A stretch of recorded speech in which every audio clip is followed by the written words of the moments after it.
Assalamualaikum warahmatullahi wabarakatuh. Di video kali ini saya akan melanjutkan cerita kisah pesugihan pedagang cireng.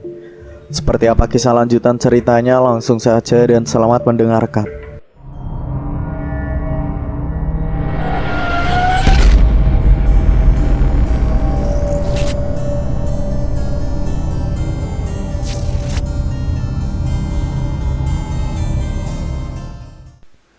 Dede, kok iya ya?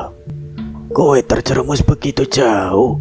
Sejak awal kamu bangun warung, ibu karo bapak wis curiga.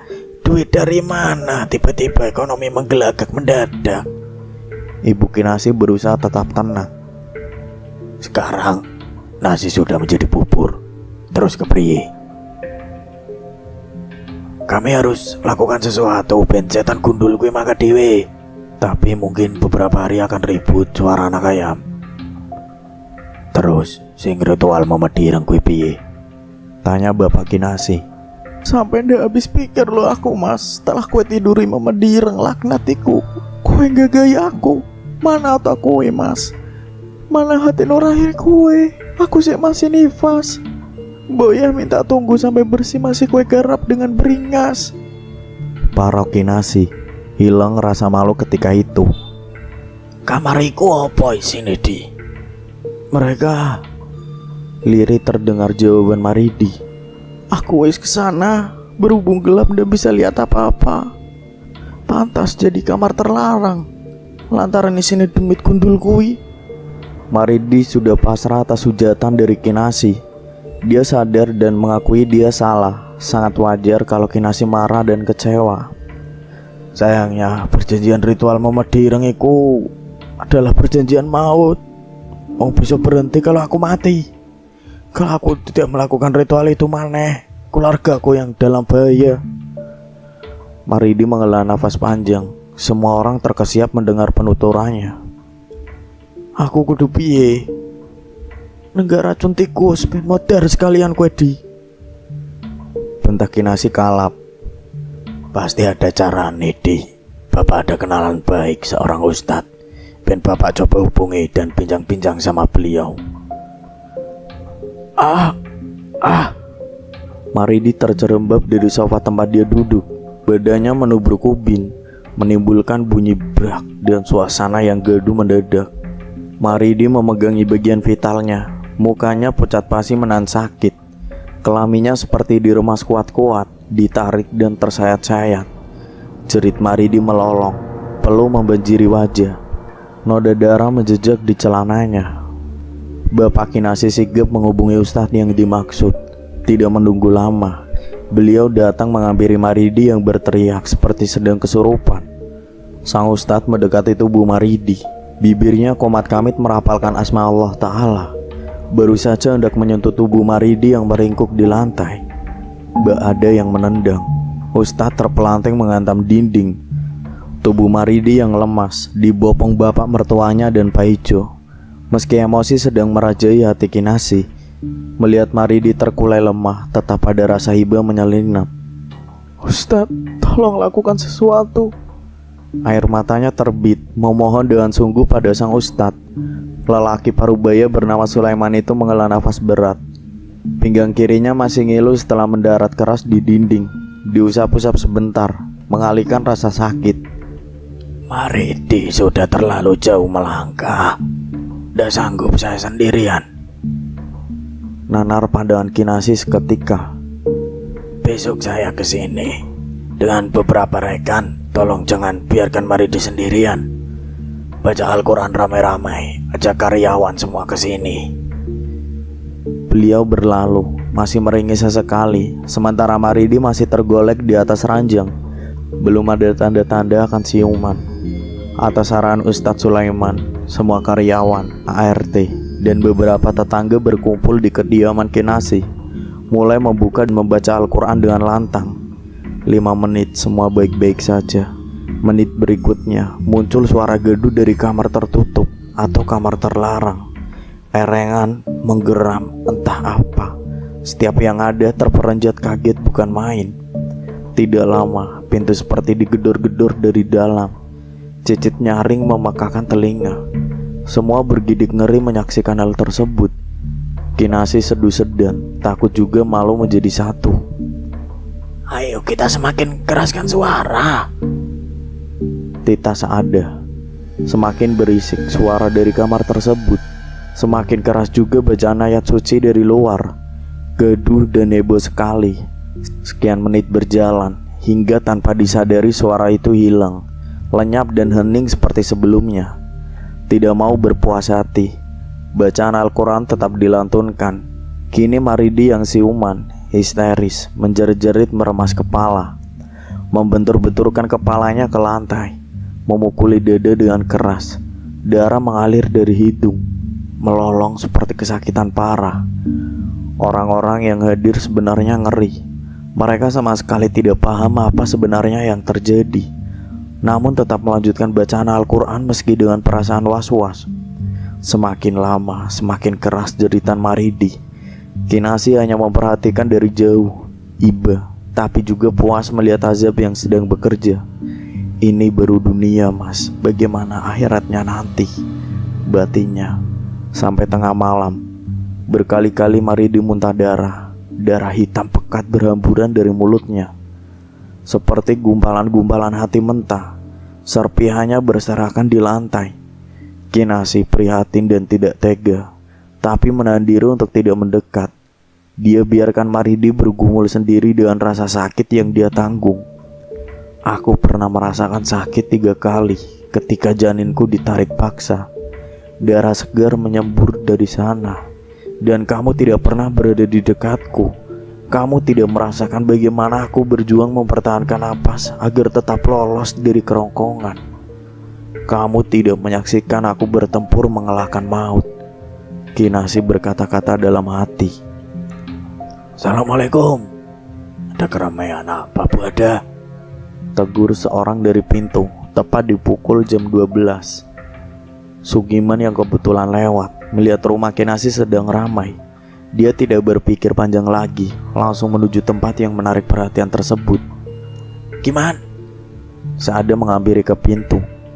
Sugiman yang bingung ditarik keluar. Saada menceritakan semuanya. Berkali-kali lelaki bujang itu berucap istighfar. Aku pernah bilang karo Bu Ada dari awal dia pelihara tuyul. Aku wis ngerasa. Salah saya ketika itu ndak percaya, malah menuduh kamu ngarang cerita karena suka pada Kinasi. Terus sekarang piye? Maridi lagi muntah-muntah darah di kamar, cerit-cerit dak karuan. Iku baru azab dunia, kebayang nanti azab akhirat. Oh iya man, tadi ada gaduh-gaduh di salah satu kamar. Kamarku ini memang tidak pernah ada yang masuki, selalu dilarang karo Maridi. Entah apa maneh sini. Sugiman menatap sebentar ke arah rumah tersebut, berdecak kesal. Tak panggilkan teman-teman ronda dulu, Bu. Malam ini juga kita bongkar kamar gue. Saada hanya mengangguk setuju, melepas kepergian Sugiman menuju pos ronda. Mas Giman bilang apa, Bu? Saada hanya diam, menunggu Sugiman datang bersama orang ronda. Kamar gue kita bongkar malam ini. Sugiman yang muncul mengagetkan Kinasi dan semua orang. Tapi pokoknya gue tenang wae yo sih. Insyaallah semua baik-baik saja. Mana kuncinya? Ragu-ragu Kinasi memberikan kunci. Semua orang menepi arah ke dapur, mengosongkan area agak luas di depan kamar. Jangan. Rintih Maridi dalam papahan Paijo dari kamar. Tapi warga tidak peduli, tetap melanjutkan untuk membuka pintu kamar tersebut. Dan ketika daun pintu tersingkap, bau amat busuk langsung memenuhi seisi rumah. 1-2 orang bahkan lari keluar dari pintu belakang, tidak tahan. Jancok, bau apa gue? Tidak ada lampu di sana, hanya bermodalkan senter yang tidak begitu terang. Astagfirullah. Astagfirullah. Astagfirullah. Hanya ucapan istighfar bergantian yang terdengar. 1 ember botol-botol bening dibawa keluar. Dari botol-botol tersebut terdengar suara cicit anak ayam yang nyaring. Tak seorang pun yang bisa melihat apa isinya. tidak lebih seperti onggokan botol bekas. Kantong-kantong bekas jeroan, menyan, kembang aneka rupa, dupa, diangkat semua keluar. Ini harus dibakar. Jangan. Inilah tuyul-tuyul peliharaan Mas Maridi. Ini dia biang kerok yang membuat kita selalu kehilangan uang. Tapi saya lihat cuma botol-botol kosong. Memang tidak terlihat, tapi jelas dari suaranya. Saya bisa lihat. Bahkan dari awal Mas Maridi keliling-keliling kampung tiap malam sambil menggendong tuyul-tuyul laknat kuwi, saya sudah tahu kok. Saya bilang pada Bu Ada, tapi beliau tidak percaya. Kinasi menggigit bibir, nyaris tidak masuk akal baginya. Betapa besarnya kebohongan selama ini dalam rumah tangganya. Air matanya luruh lagi.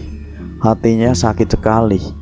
Pagi menjelang, uwir-uwir di pucuk-pucuk pohon sudah berdendang. Darah berceceran di lantai, bau amisnya menguar. Maridi tergeletak tak berdaya di atas ubin yang dingin. Orang-orang sudah kembali ke aktivitas masing-masing. Warung cireng, grosir, dan pekerja tambak lele terpaksa diliburkan Kinasi. Dia sudah pasrah apapun yang akan terjadi. Apapun omongan orang kampung setelah ini, terserah. 4 orang berjubah putih semakin dekat ke rumah Kinasi. Ustadz Sulaiman menepati janji, ditemani rekannya. Dia segera masuk ke rumah. Tasbih menjuntai di tangan mereka. Ini apa? Ustadz Sulaiman terkesiap dengan bekas api unggun tepat di depan rumah. Itu sajen tuyul. Sekalian botol tuyul tak bakar semalam. Jawab Sugiman yang tiba-tiba muncul dari arah samping rumah. Matur suwun Mas Giman, tindakan sampean sudah sangat tepat. Maridi sudah siuman. Hanya anggukan lemah, itu saja responnya. Warga mulai berdatangan. Melihat ada Ustadz Sulaiman berkunjung, bisik-bisik tetangga tentu sudah tersiar sejak subuh tadi. Tanpa berlama-lama 4 orang itu diikuti Sugiman memasuki kamar tempat Maridi tergolek. Allahu Akbar, astagfirullah, nauzubillah. Hanya itu yang terdengar oleh Kinasi. Tolong saya Ustadz. Maridi merintih, mengangkat tangannya agar diraih. Sigap Ustadz Sulaiman memapa Maridi duduk. Lagi, muntah darah berloncatan dari mulutnya. Tubuhnya semakin melemah. Perlahan Ustadz Sulaiman menggiring Maridi untuk mengikutinya. Membaca 2 kalimat syahadat, terbata-bata. Dengan napas tersengal-sengal, Maridi mengikuti. Sekarang tunjukkan saya tempat dukun laknat kui. Maridi mengangguk sedikit. Pakai mobil saya aja Pak. Dengan sisa tenaga yang ada, Maridi menunjukkan jalan menuju rumah Bamboyo. Lelaki tua itu terperanjat dan melotot. Mendapati banyak orang berkunjung ke sana pada siang hari. Dia menyadari betul, tamu yang datang bukan untuk nyugi. Justru yang datang adalah ancaman baginya. Jancuk gue Maridi. Teriaknya kalap, matanya nyalang.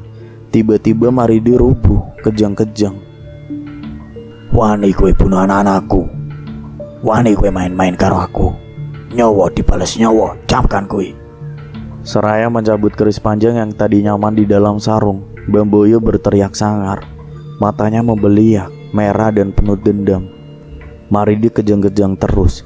Busa bercampur darah menyembul dari mulutnya. Sugiman yang di sampingnya gusar mengguncang-guncangkan tubuh Maridi. Ustadz Sulaiman dan 3 rekannya pun siap pasang badan, meneriakkan takbir yang membahana memecah hening hutan. Angin semakin besar, daun-daun yang tua gugur berjatuhan. Pucuk-pucuk yang tinggi meliuk ke sana kemari di bawah Bayu yang mengamuk. Rumpun-rumpun bambu berderit saling bergesekan. Allahu Akbar, Allahu Akbar, Allahu Akbar. Semakin lantang suara Ustadz Sulaiman melihat Bamboyo semakin dekat. Satu dari rekannya membaca potongan ayat suci Al-Quran. 2 yang lainnya menggemakan zikir dengan tasbih yang bergerak cepat di tangan. Bamboyo seperti dikepung oleh 4 orang. Wajahnya semakin garang, matanya berkilat-kilat dengan seringai jahat. Mulutnya sesekali komat kamit seperti membaca mantra. Lebih sering tertawa terbahak-bahak seperti orang gila. Sorot netra tuanya semakin semerah saga. Asyhadu an la ilaha illallah wa asyhadu anna Muhammadar Rasulullah. Ustadz Sulaiman menantang mata Mbah Boyo. Dia tertawa terbahak-bahak, mengejek. Kowe salah orang. Tidak ada yang tidak mungkin bagi Allah. Setelah memberi kode dengan mata kepada 4 rekannya, Ustadz Sulaiman mulai membaca Al-Fatihah. Potongan surat Al-Baqarah, dilanjutkan Anas, ditutup dengan Yasin. Wajah Mbah Boyo yang tadi garang berubah seketika. Raut cemas dan ketakutan begitu kentara. Sementara keris yang tadi dia acung-acungkan terlempar dan menancap pada sebuah batu besar. Iya, batu itu tempat Maridi melakukan persetubuhan dengan setan Memedireng. Masih dengan zikir dan ayat-ayat suci Al-Quran yang dibaca lantang oleh Ustadz Sulaiman.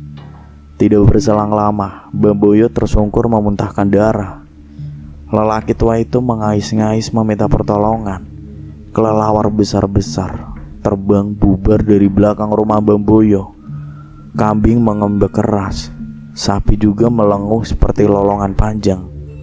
Sugiman yang dari tadi hanya diam karena shock, buru-buru lari menuju kandang yang berada di samping rumah Mbah Boyo. Melepaskan kambing, sapi, ayam, anjing, dan itik di sana. Semua hewan tawanan tersebut lari ke dalam hutan yang rimbun. Tolong, terbata-bata ucapan Mbah Boyo. Darah segar masih merembes terus dari mulut dan hidungnya. Lepaskan kalung dan gelang ini, rintihnya memohon. Satu teman Ustadz Sulaiman mendekat, menarik paksa gelang dan kalung yang melekat di tubuh Mbah Boyo. Entah dari batu atau kayu yang hitam, bertalikan benang 7 warna, meninggalkan jejak lecet sedikit pada kulit keriput Mbah Boyo. Tidak ada lagi angin yang gusar. Suasana semakin mencekam. Mbah Boyo jatuh pingsan, sementara Maridi antara sadar dan tidak. Kita bawa keduanya ke rumah sakit. Mobil Hilux milik Sugiman memang sangat tepat. Mbah Boyo dan Maridi ditidurkan di belakang, dijaga oleh 2 rekan Ustadz Sulaiman. Laju yang kencang membuat mereka cepat sampai di rumah sakit tujuan. Aku ndak wani kalau sepi-sepi di rumah, Bu. Masih kepikiran isi kamar Mas Maridi kui. Kinasi berkeluh siang itu. Bahkan ketika dia tahu Maridi tengah sekarat di rumah sakit, hatinya tetap bimbang, harus membesuk ke sana atau diam saja di rumah menunggu semua kemungkinan setelahnya. Malam itu, karyawan dan pekerja disuruh untuk menginap. Sore sebelumnya surat pemberhentian Maridi dari Kades sudah diterima Kinasi. Bukan tanpa alasan surat itu turun, karena Maridi lebih fokus berbisnis timbang mengatur pemerintahan desa. Begitu bunyi suratnya. Pikiran Kinasi justru menyimpulkan lain. Semua yang direngkuh Maridi selama ini bukankah atas persekutuan dengan jin. Lantas ketika kerjasama itu diputus, tentu hasilnya juga akan berguguran satu persatu. Bu Asih, saya mohon izin untuk berhenti kerja. Mau balik ke kampung. Seorang karyawan toko grosir maju mengutamakan maksudnya. Saya juga, Bu. Saya turut, Bu. 4, 5, 6, 7 dan nyaris semuanya berpamitan. Kinasi melongo tidak menduga. Setelah menghela napas dalam-dalam, Kinasi mengiyakan keinginan para karyawan tersebut. Yo wis ndak popo, besok saya siapkan pesangon untuk kalian. Malam ini tolong temani saya dulu yo. Kinasi tetap mengulas senyum ramah seperti biasa. Perlahan tapi pasti yo Pak, gugur satu persatu. Kinasi menoleh pada sang bapak yang duduk di sebelahnya. Yang sabar Yondo, insyaallah ono hikmahe. Kowe wis bersih belum sih? Ibu Kinasi turut bersuara. Sampun Bu, kenapa? Coba kowe sholat malam, minta petunjuk dan perlindungan pada Allah. Lirih ibunya berujar. Malam itu Kinasi mengadu pada Allah. Di sepertiga malam, tangannya tengada memohon ampunan.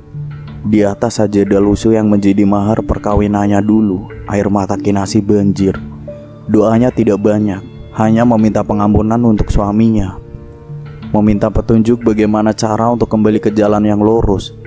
Keesokan harinya, Kinasi menatapkan hati untuk menjenguk Maridi ke rumah sakit. Ditemani oleh bapaknya, Kinasi naik mobil desa yang berbaik hati mengantarkan. Pak Kades, maksud saya Pak Maridi sakit apa toh Mbak Se? Si supir pura-pura bertanya. Wis dadi rahasia umum toh mas, jawab Kinasi tersenyum kecut. Aku turut prihatin yo Mbak. Matur suwun, semoga setelah ini orang duwe maneh Maridi yang lain, harap Kinasi. Mobil berbelok memasuki pekarangan rumah sakit. Ketiganya turun langsung menuju ruangan Maridi dirawat. Asik. Maridi langsung berlinang air mata melihat kedatangan Kinasi. Selang infus menancap di tangan kirinya. Selang transfusi darah juga bertengger di nadinya sebelah kanan. Sementara hidung Maridi dialiri oleh oksigen melalui selang halus. Piye kabarmu? Masih kekecewaannya sebesar dunia melihat Maridi terbaring tak berdaya. Hati kecilnya tetap saja terenyuh. Seperti yang kamu lihat sih. Lalu hening. Aku minta maaf sih. Berikan keikhlasan, maaf untukku, biar aku tenang pergi. Kalau sewaktu-waktu aku sudah harus pulang, tutur Maridi pilu. Kamu harus sehat biar bisa berobat, jawab Kinasi lugas. Ponsel dalam genggaman Kinasi bergetar, menandakan ada panggilan masuk. Bu Ase, iki Suryo. Ikan lele kita mendadak mati semua Bu. Semua kolam. Kayak ada yang jahil menabur racun di sumber air. Orang di ujung telepon tersengal-sengal memberi kabar. Ya Allah, terus piye? Aku pun bingung Bu. Bentar lagi saya pulang, jangan panik ya, sampaikan ke yang lain. Hati-hati Kinasi memberitahu Maridi. Kayaknya ada yang jahil menabur racun di sumber air. Semua ikan sampai benih mati semua. Maridi tersentak. Air matanya meleleh cepat. Semua diambil pelan-pelan, batinnya. Lagi-lagi ponsel Kinasi dihubungi seseorang. Ibu, bisik Kinasi lalu mengangkat panggilan. Innalillahi wa innalillahi rojiun, rintik Kinasi, satu tangannya menutup mulut. Iya Bu, Asi langsung pulang. Air matanya sudah di tepi tebing, sedikit lagi akan meluncur. Kue kudu ikhlas ya mas. Kinasi menatap penuh mohon pada Maridi. Alis Maridi bertaut, tidak paham. Boy sudah pulang ke surga Allah. Seketika tangis Maridi pecah. Dia meraung sejadi-jadinya, berusaha bangkit tapi tidak kuasa. Kue belum bisa pulang mas, ben aku ibu sama bapak kesana. Kamu baik-baik di sini dan cepat sembuh, biar kita bisa pulang. Kinasi meninggalkan Maridi yang masih terisak-isak. Bukan tega, dia tidak kuat melihat Maridi begitu terpukul. Masih di tanah makam yang basah. Ketika panggilan yang ketiga melalui telepon seluler itu masuk, mata Kinasi membulat untuk kabar duka yang ia terima. Belum cukupkah semua musibah ini terjadi dalam waktu bersamaan? Kinasi berkata dalam hati, apakah gerangan Maridi berpulang, atau hal lain yang tidak diduga juga? Tangis dan sesal Maridi tidak selesai-selesai sampai dia diperbolehkan pulang. Duka masih mengelayut di matanya. Selalu berderai air mata tiap kali teringat Boe yang sudah pergi. Hari itu, Kinasi membagikan pesangon untuk semua karyawan. Sisa-sisa isi toko grosiran dibagikan gratis pada warga yang mau. Kolam utama peternakan lele dijadikan kuburan massal untuk lele-lele yang sudah mati, ditimbun sedemikian rupa agar tidak menimbulkan bau busuk. Kondisi Kinasi yang jauh lebih baik membuatnya leluasa untuk menghandle bekas masalah yang diperbuat oleh suaminya, Maridi. Paijo juga memilih menjual mobil yang pernah dibelikan oleh Maridi. Begitupun Terios hitam gagah dilelang Kinasi dengan harga murah. Habis sudah tabungan dan emas milik Maridi. Secara tidak langsung, Kinasi pelan-pelan membumi hanguskan semua yang berhubungan dengan nyuge yang dilakoni Maridi. Kinasi tentu tidak bisa mengambil keputusan tentang pernikahannya. Ada dua anak Maridi yang kini dalam asuhan. Entahlah, setelah Maridi benar-benar pulih, berpisah atau bertahan. Oh iya, apa kabar dengan Mbah Boyo? Lelaki tua itu sudah menjemput ajalnya selang beberapa jam setelah sampai di rumah sakit. Terlalu banyak kehilangan darah membuat tubuh rentanya tak sanggup lagi menampung roh. Mati terhina, ataukah dia sempat bersyahadat, tidak menjadi bahan penasaran bagi Kinasih. 1 minggu kemudian, Maridi memohon untuk datang ke pusara Mboe. Kinasih, Maridi dan 2 anaknya, juga ibu dan bapak Kinasih, mencarter sebuah angkot. Mereka sampai setelah asar. Maridi sujud dan meminta ampun pada nisan yang bertuliskan nama mboknya. Terseduh-seduh meluapkan sesal. Sebelum pulang, Maridi mengajak Kinasih ke sebuah rumah yang masih menjadi kerabat dekat. Mereka disambut baik, meski kabar tentang ulah nakal Maridi juga sampai ke sana.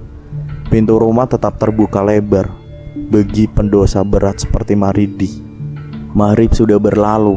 ke-6 orang tersebut bertuju dengan supir angkot bersiap untuk kembali ke Jaya Makmur. Ponsel Kinasih memberitahu kalau ada panggilan masuk. Waalaikumsalam Mas Giman. Kinasih heran, tumben sekali Mas Giman menelpon.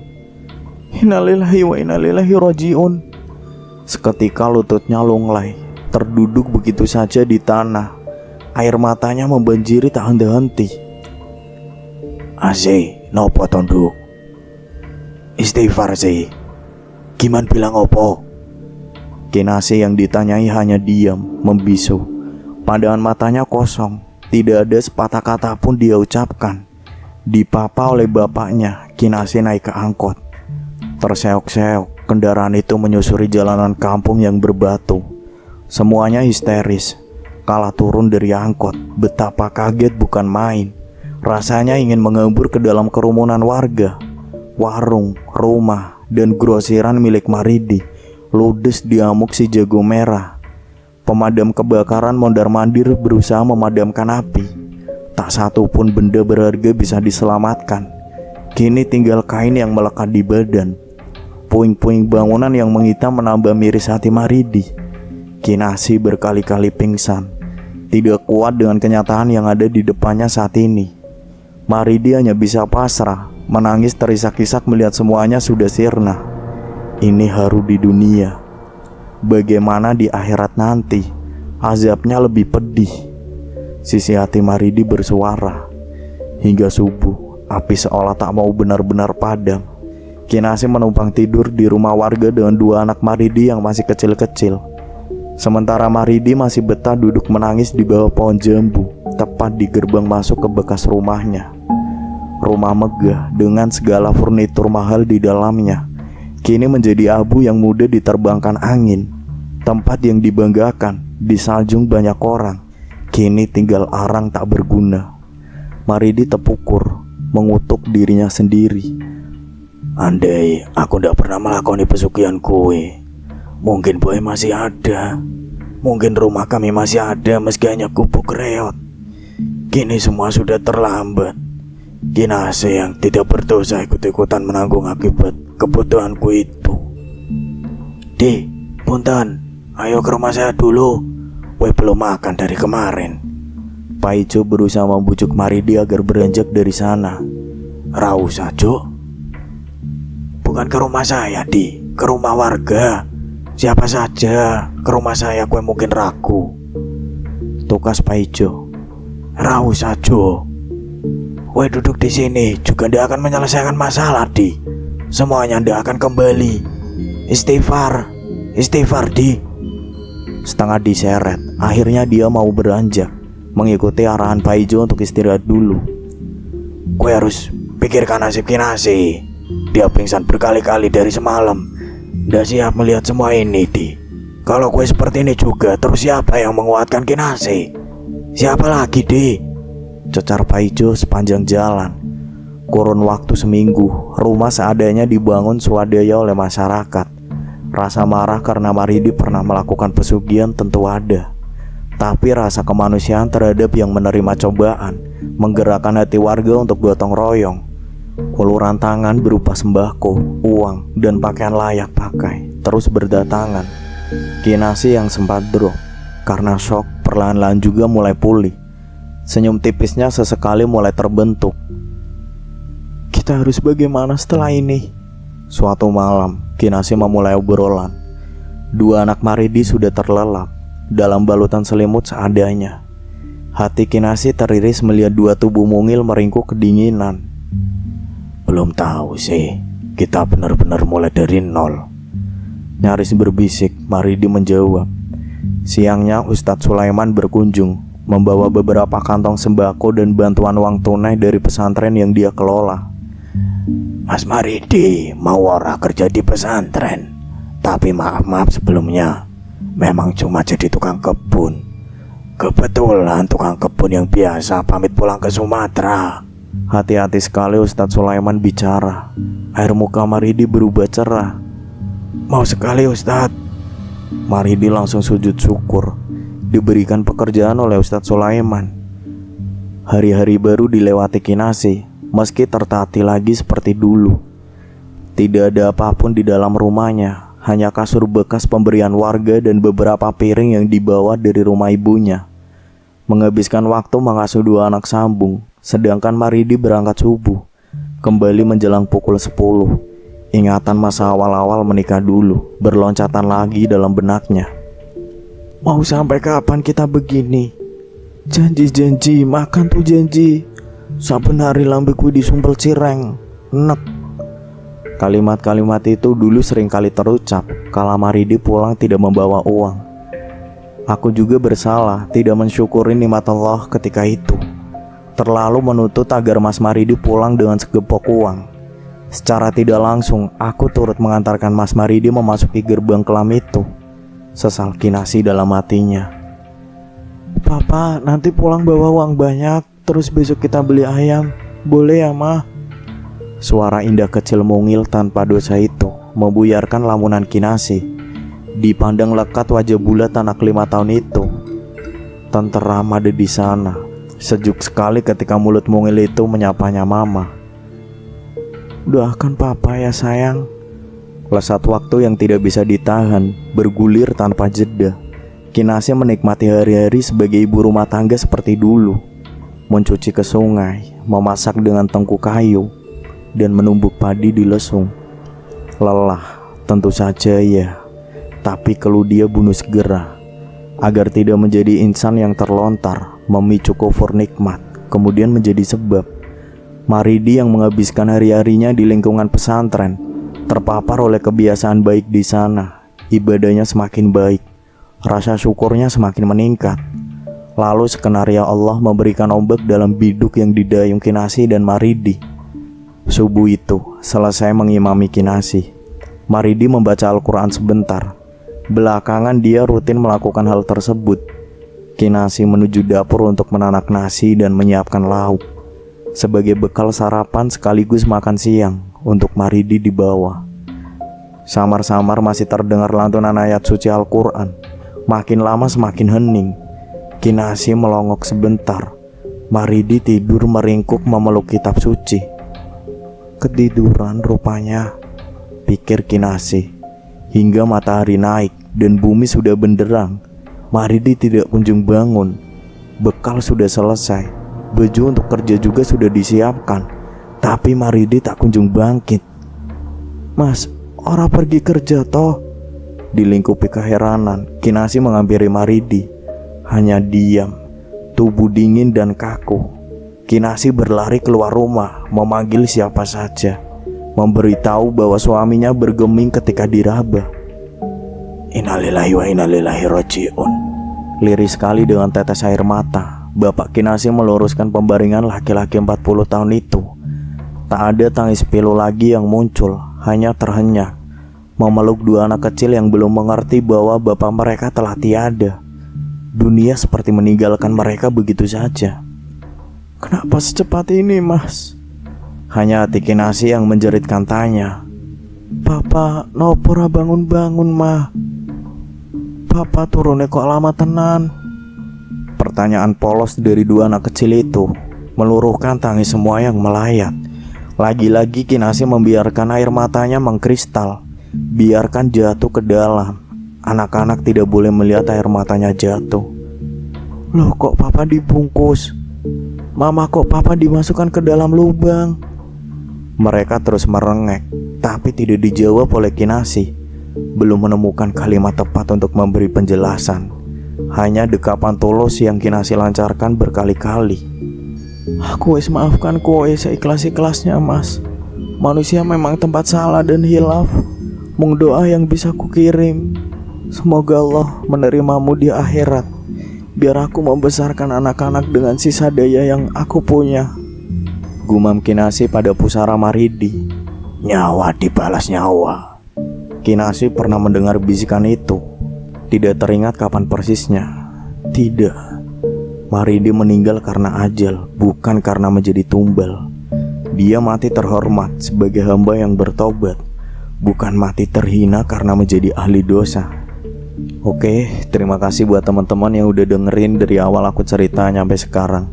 Semoga sehat selalu, dilancarkan rezekinya, dan pastinya panjang umur. Saya pamit undur diri. Wassalamualaikum warahmatullahi wabarakatuh.